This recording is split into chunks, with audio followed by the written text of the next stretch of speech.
Galera, vamos ver como que tá o saneamento no Brasil? Solta a vinheta.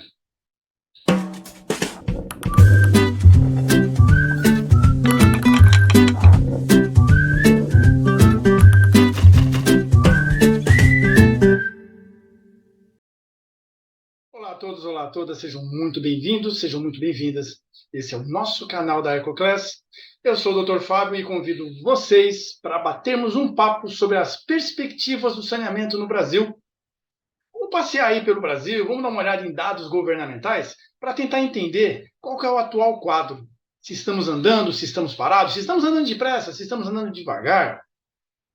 Vamos tentar descobrir se o copo está meio cheio ou está meio vazio. Vamos lá, então, nesse bate-papo? Então, bora lá. Assim, amigos e amigas, convido vocês a participarem desse nosso bate-papo, cujo título será Perspectivas do Saneamento no Brasil. Vamos para uma breve contextualização. Vamos falar sobre o sistema de esgotamento sanitário, lembrando a todos vocês que no nosso canal do YouTube nós já temos um bate-papo onde conversamos sobre esse sistema de esgotamento. Convido vocês a darem uma olhada lá para se aprofundarem um pouco mais no assunto, porque aqui eu só quero trazer uma definição sobre esse sistema para evidenciar a importância dele. Basicamente, um sistema de esgotamento sanitário, ele tem a função de não só afastar o esgoto da população, mas como tratá-lo e dispô-lo de forma conveniente, de maneira a não agredir o meio ambiente, a proteger o meio ambiente e a proteger a saúde pública. Ou seja, o sistema de esgotamento sanitário tem essa dupla função de proteção ambiental e de ferramenta de proteção da saúde pública. Esse sistema de esgotamento sanitário, assim como todo o nosso saneamento, é regido pela Lei 11.445, lá de 2017, a Lei Federal do Saneamento Básico, como o próprio título diz, Lei Federal, ou seja, envolve todos os entes da União. Basicamente, galera, essa lei federal, o escopo dela é oferecer a universalização dos serviços a todos os brasileiros e brasileiras. De forma que, nesse país de dimensões continentais, não haja uma só pessoa cuja sua residência esteja desprovida de uma ligação a uma rede de esgotamento sanitário. Quem é responsável por isso? Quem é responsável por esse ato de humanidade, por esse ato de cumprimento de direitos do cidadão? A Lei Federal do Saneamento coloca como os atores principais o município, o Estado, o Distrito Federal e as autarquias. Ou seja, em 2017 definiu-se que os poderes governamentais, os poderes instituídos, os poderes públicos instituídos, seriam responsáveis pelo gerenciamento do sistema de esgotamento sanitário. Porém, com o surgimento, com a afirmação do Marco Legal do Saneamento, outros atores agora são convidados a fazer parte dessa história, podendo atuar nesse cenário. As empresas privadas, o poder privado pode agora atuar também.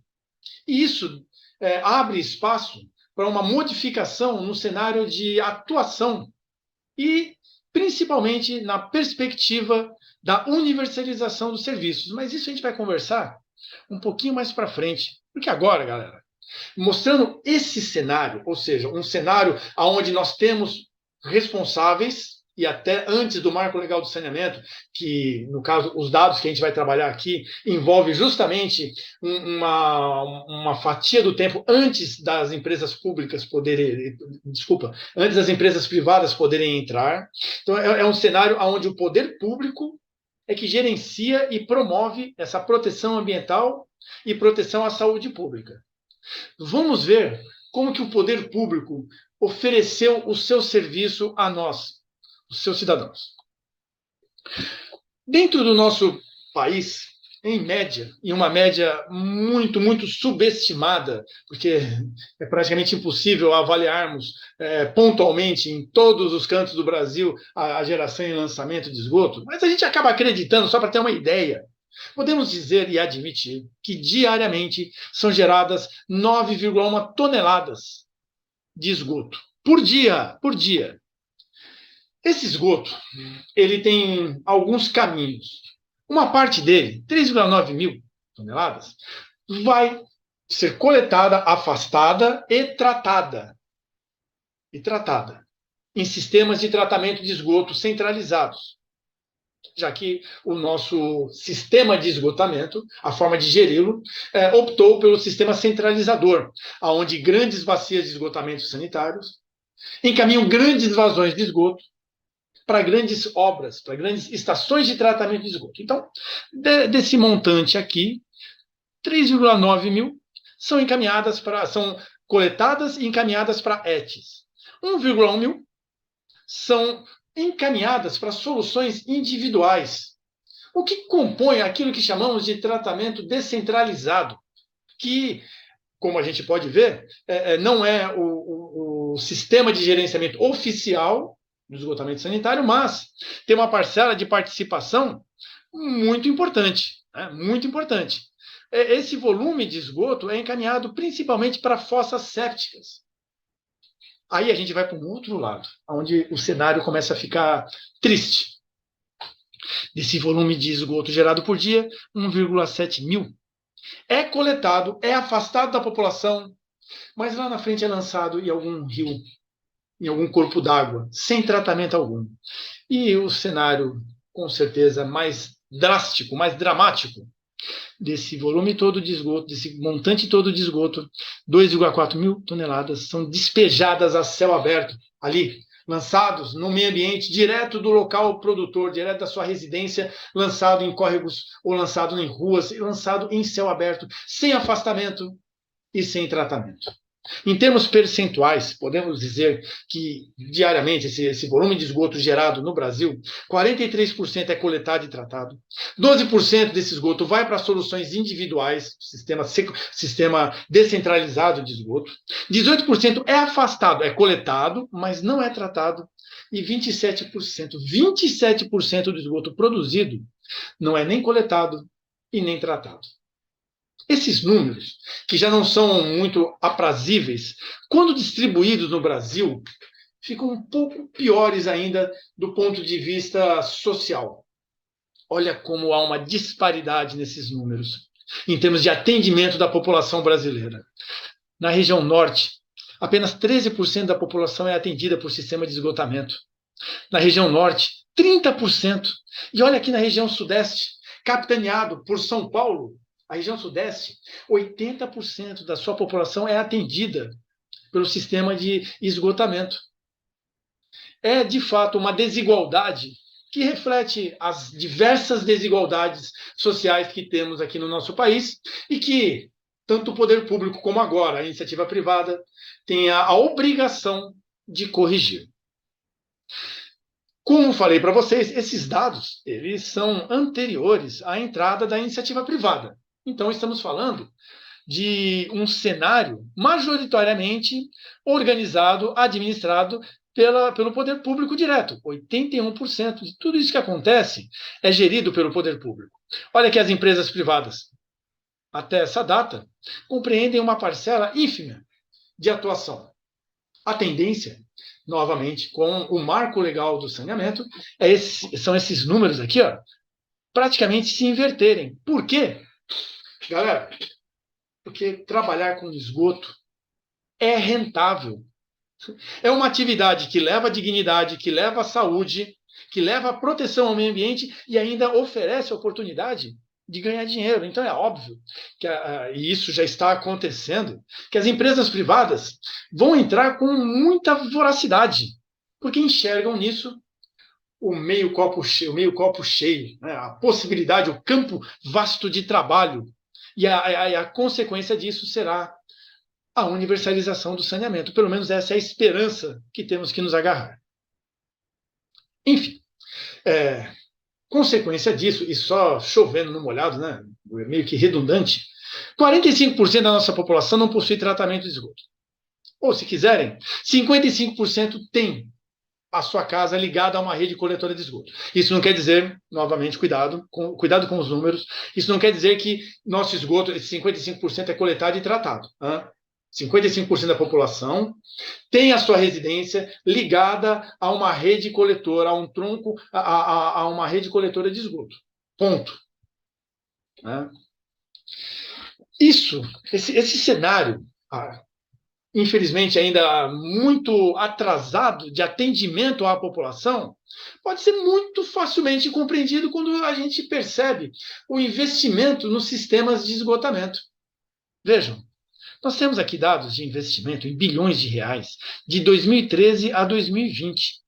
E se a gente olhar aqui em 2014 e olharmos em 2020, há uma diferença ínfima de aumento nos investimentos. E se a gente olhar a população que tínhamos em 2014 e a que temos agora em 2020, puxa vida, como é diferente, como aumentou a população brasileira. E aumentando a população brasileira, é óbvio que o volume de esgoto também aumenta. Porém, os investimentos estão estagnados na casa aí de menos de 6 bilhões, menos de 6 bilhões em 2020.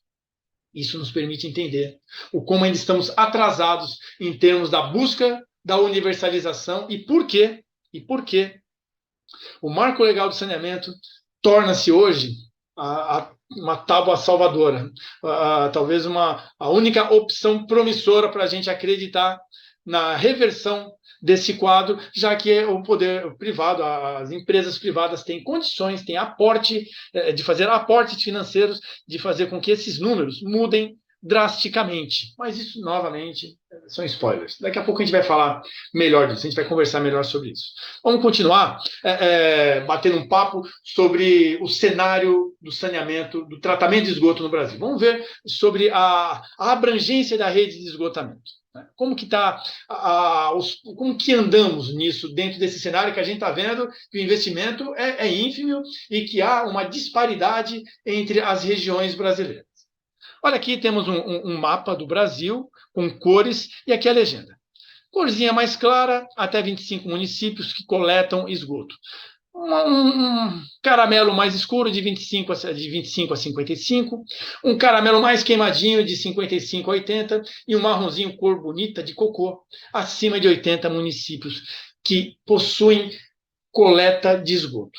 Perfeito? Então aqui, ó, nós temos o quadro em 1989. Aqui a gente já vê que a região sudeste se destaca. E nós temos aqui, por incrível que pareça, pode até parecer estranho, né? Porque está lá na região norte, o Acre e o Amapá, com condições bem melhores do que boa parte do Brasil e até alguns estados da região sul, que no nosso imaginário são estados mais ricos. O que vai acontecer em 2000? Esse mesmo cenário, olha só, a gente tem alguns avanços. Mato Grosso do Sul melhora, Bahia melhora, Pernambuco melhora. Porém, Acre e Amapá têm uma regressão, uma falta de investimento que faz com que a rede coletora de esgoto, a extensão dessa rede, o comprimento dessa rede, não aumente. E a população aumentou, e aí então o índice cai um pouco.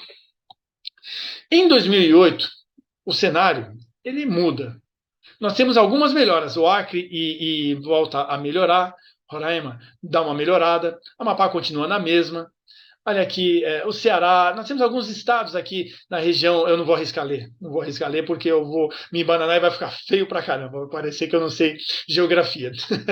Alguns estados aqui na região nordeste melhoram, Goiás entra na parada, dá uma melhoradinha, sobe um degrauzinho, e a região sudeste continua bela e linda e forte. Porém, lá em 2017, esse cenário ele torna a mudar. Nós temos Mato Grosso, tá vendo como melhorou? Mato Grosso melhorou, Bahia melhorou.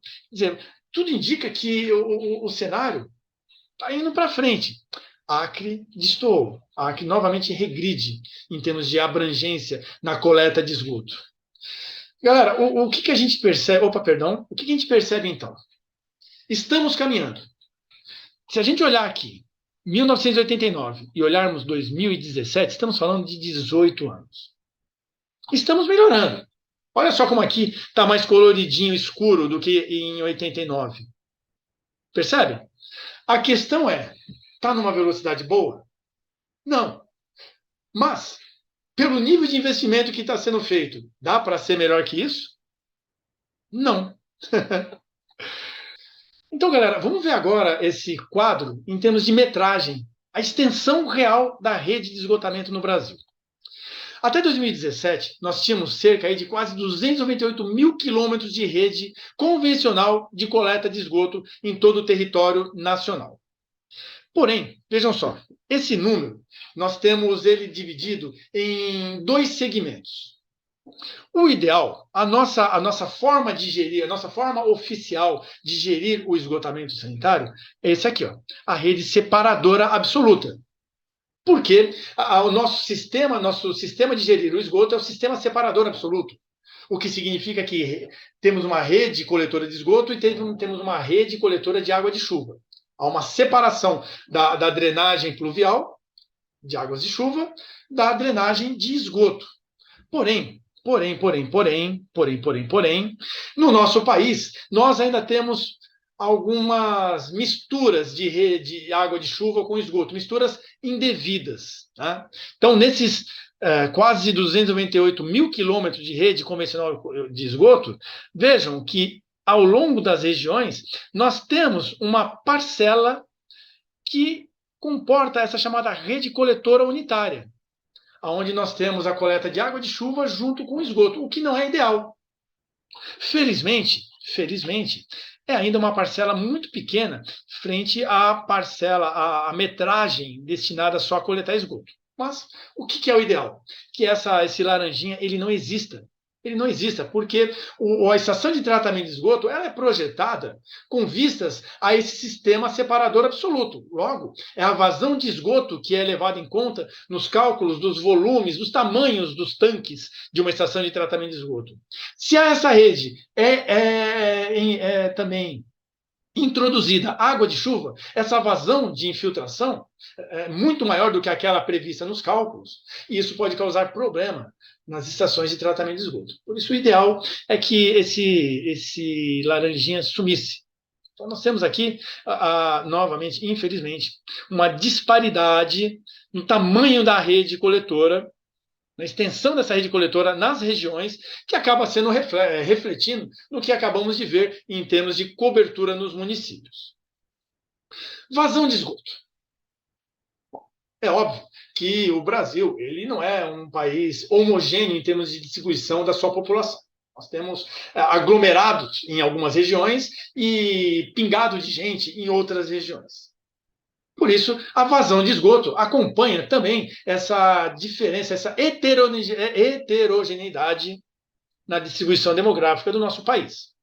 São Paulo, é óbvio, né, é a cidade, né, onde nós temos a maior população medida no Brasil, e é responsável pela maior vazão de esgoto. Vejam só, em milhões de metros cúbicos por dia, quanto que nós temos de esgoto. E todo esse azulzinho, esgoto tratado, coletado e tratado, esse laranjinha, esgoto coletado e não tratado. Compreende? 77,8% de tratamento. Nosso estado, nem sei de onde vocês estão, né? O meu estado, porque eu sou de São Paulo, o estado em que eu vivo, é aquele que representa a maior coleta e tratamento de esgoto.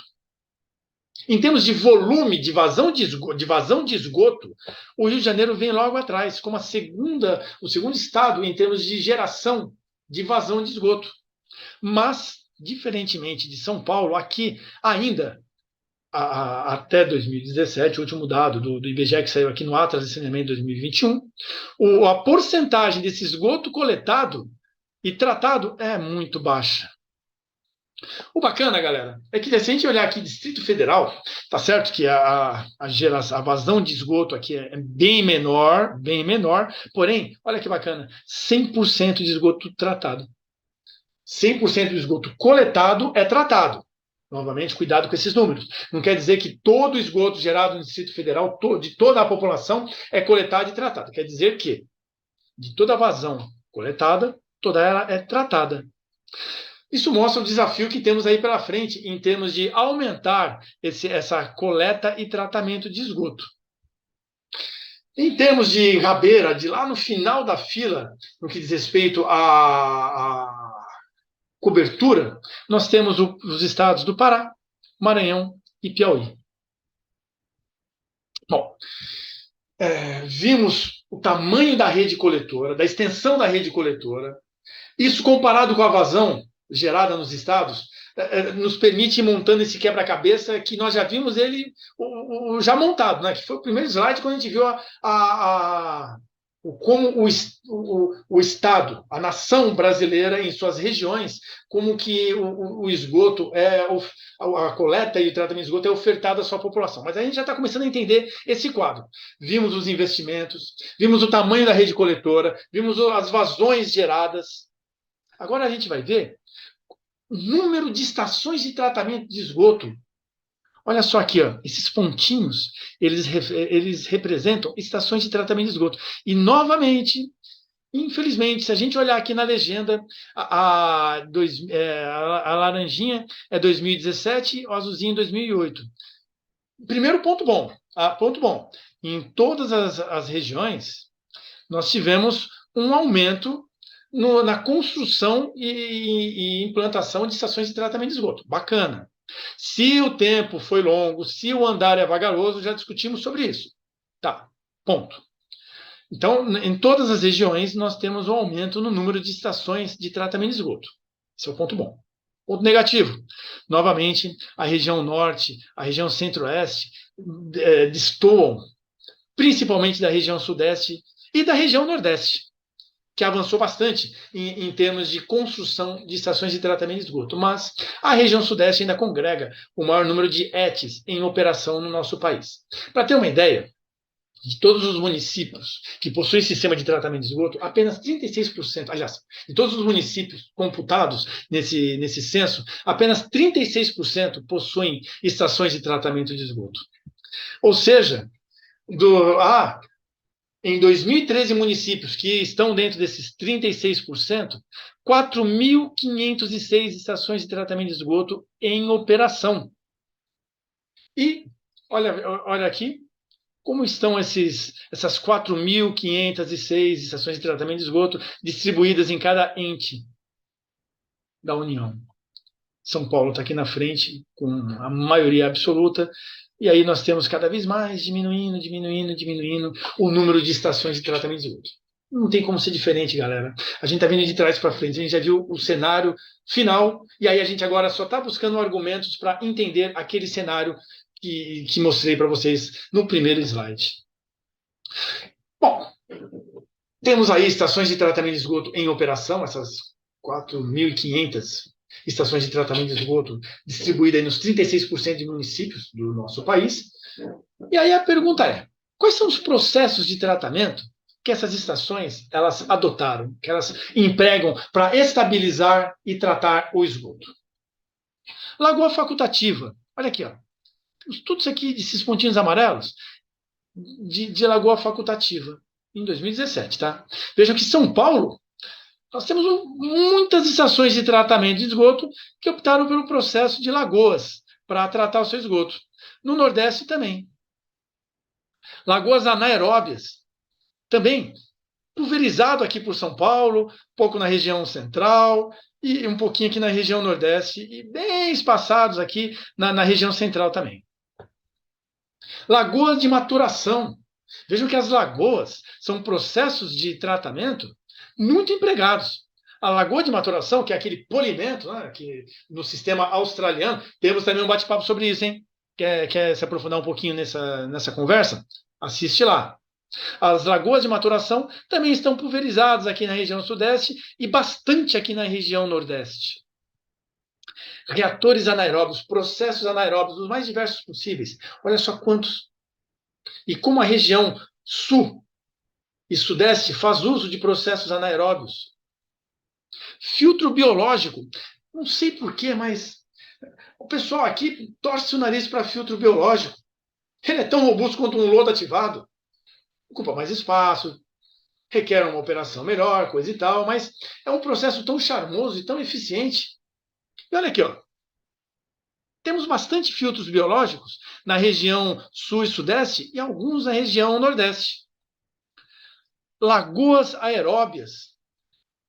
Pode parecer estranho, mas em São Paulo tem bastante. A gente pode não acreditar, mas em São Paulo, no interior, as lagoas, sejam elas essas aqui facultativas, essas do sistema australiano, ou lagoas aeradas, muitos lugares do interior, por ter área disponível, optam por esse processo de tratamento. Wetlands construídas. Já começam a aparecer aqui, ó, um pouquinho em São Paulo, um pouquinho em Minas, já começam a destoar como processos de tratamento adotados para gerir, para direcionar os tratamentos de esgoto em estações de tratamento de esgoto. E o mais aguardado aí por todos, digamos, a cereja do bolo, os processos de lodos ativados. Aí, até sacanagem, né? Totalmente centralizados aqui em São Paulo. Se vocês ampliarem aqui o mapa, vão ver que está aqui, ó, na região metropolitana de São Paulo, um pouquinho aqui na região de Rio de Janeiro, Espírito Santo, um pouco na Bahia, um pouquinho no Nordeste, mas, sobretudo, em São Paulo, o processo de lodos ativados. E aí, se a gente organizar isso bonitinho, em termos de um ranking, galera, as lagoas e os processos anaeróbios e os filtros biológicos são aqueles processos mais empregados nas estações de tratamento de esgoto do nosso país. Cadê os lodos ativados? Está aqui ainda, ó. Está aqui. E ó, a wetland já está ganhando do vale de oxidação, hein? Logo, logo ela ganha dos outros e começa a subir, porque o wetland é um processo eficiente de tratamento de esgoto. Mas sabe o que chama a atenção, galera? Quando a gente vê que lagoas, reatores anaeróbios, filtros biológicos, o que são esses processos? Com exceção dos filtros biológicos, né, que conseguem entregar um pouco mais, as lagoas e os reatores biológicos que destoam aqui, ó, estão muito lá na dianteira, são processos não mecanizados e de operação simplificada. Esses dois processos aqui, ó, os mais empregados nas estações de tratamento de esgoto, eles são mais simplificados. Por quê? Porque são processos que visam a remoção eficiente apenas de matéria orgânica e sólidos.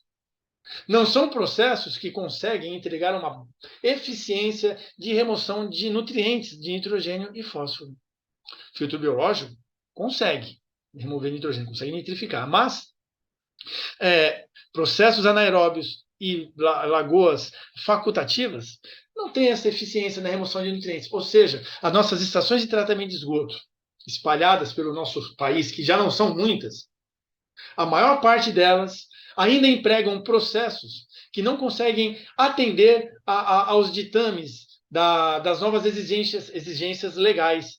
Não conseguem remover ainda nutrientes, conseguem remover matéria orgânica. Isso mostra como temos ainda... Vejam, olha o campo de trabalho. Lugares sem estações de tratamento de esgoto, lugares com estação de tratamento de esgoto, porém, que ainda não atendem a tudo aquilo que é necessário no que tange à proteção ambiental e à saúde pública. Trabalho pra caramba, né, galera?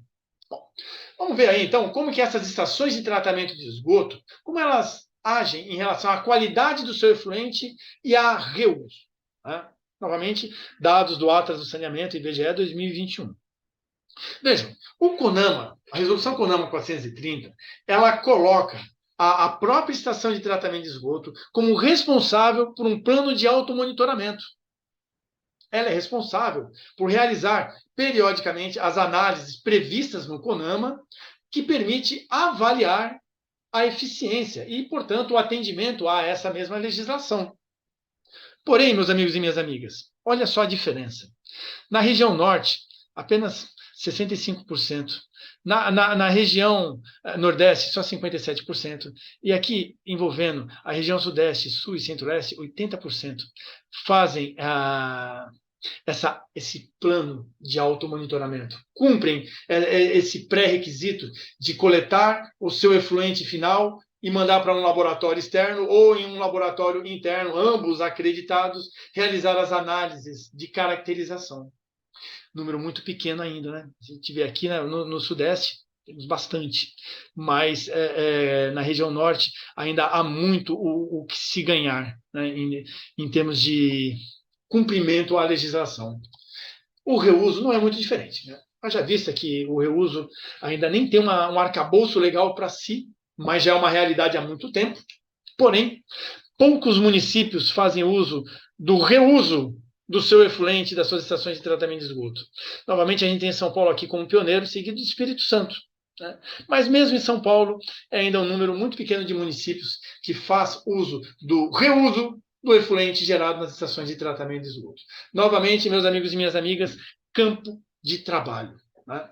Dentro de um sistema de gestão hídrica, a introdução da água de reuso, a transformação do efluente final num líquido passível de ser utilizado em alguns segmentos da nossa sociedade é muito interessante e necessário, haja vista as diversas crises hídricas que já vivemos e que ainda iremos vivenciar.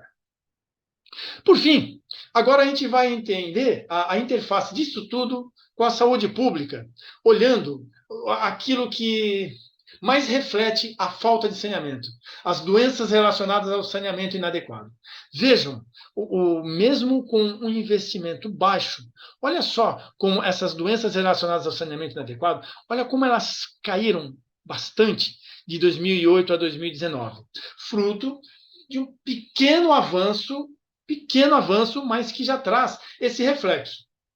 Se a gente traduzir isso em termos de internação por doenças diarreicas, já que as doenças diarreicas são aquelas oriundas dessas relacionadas a saneamento inadequado, a gente vê que o quadro também é esse mesmo. Né?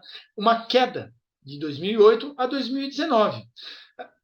Infelizmente, eu não queria utilizar esse adjetivo, infelizmente, mas olha só como a região Nordeste e a região Centro-Oeste são aquelas que observa-se, ou vejam, de 140 para 40 é uma queda considerável, porém ainda pequena, frente à região Sudeste, e mesmo a região Sudeste é pequeno frente ao nosso compromisso de zerar isso daí, de zerar isso. Mas, se a gente olhar a rede de esgotamento, olhar o número de estações de tratamento de esgoto, olhar o cenário final, a gente entende por que esses números ainda são uma realidade. E aí, finalmente, a gente chega naquilo que hoje, independentemente das críticas que existem e que devem existir, hoje é talvez aquilo que podemos nos agarrar para mudarmos, no menor intervalo de tempo, esse cenário do saneamento no Brasil. O Marco Legal do Saneamento. A Lei Federal 14.026, de julho de 2020, ela atribui à Agência Nacional da Água e Saneamento Básico, a ANA, a competência para editar normas de referência sobre saneamento. Hoje, a ANA é a protagonista na organização do setor. É ela que manda prender e manda soltar. E dentro do arcabouço, do Marco Legal do Saneamento, incumbido da ANA organizar, quais são os principais tópicos que surgem? O estabelecimento de padrões de qualidade, a regulagem de tarifas, o estabelecimento de metas de universalização, a redução progressiva e o controle de perdas, isso no que tange a água potável, e o estabelecimento de reuso de efluentes. Ou seja, a ANA, dentro desse arcabouço promovido pelo Marco Legal do Saneamento, ela tem que organizar tudo isso aqui, ó. Tirar do papel e fazer virar realidade.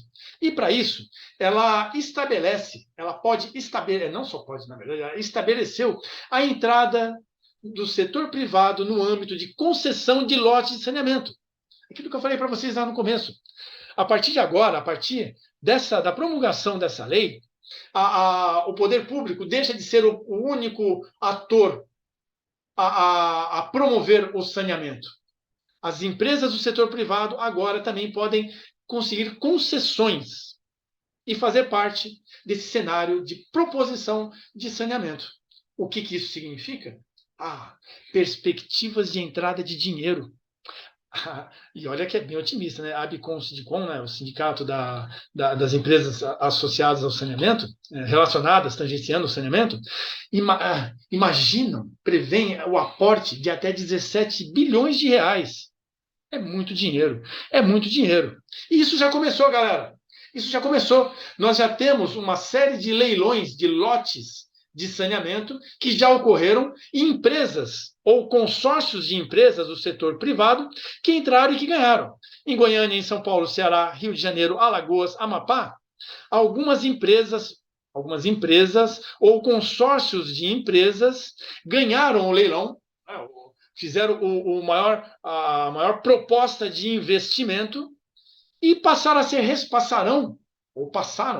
né, a ser responsáveis pelo tratamento de esgoto desse lote que eles ganharam.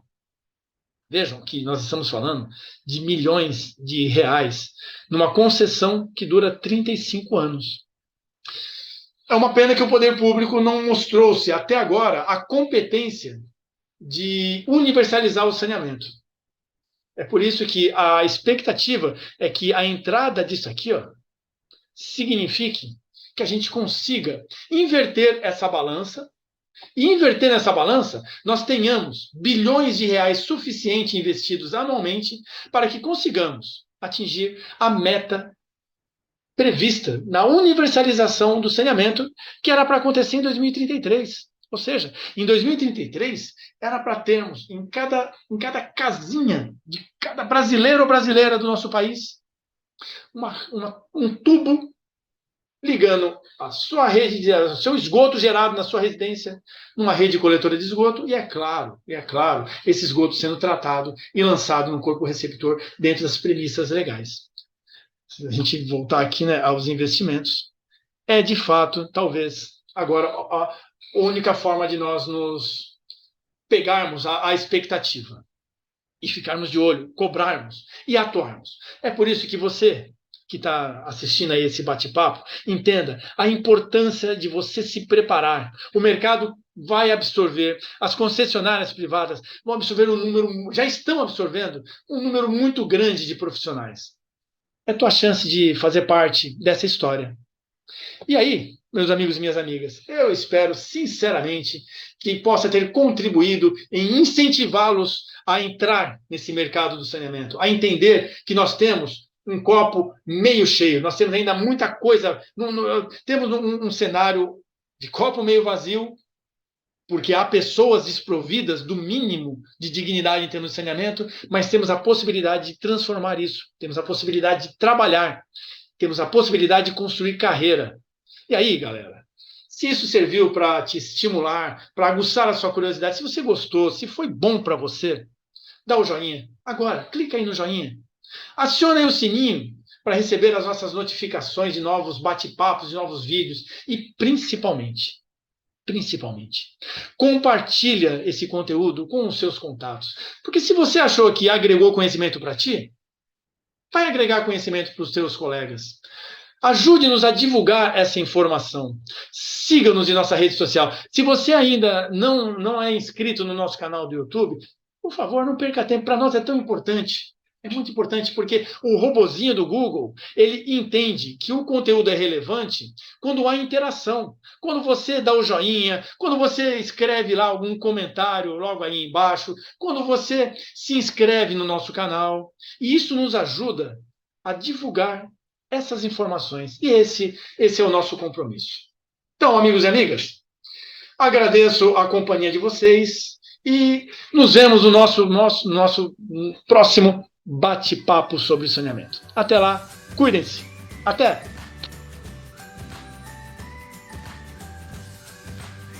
Olá, até lá.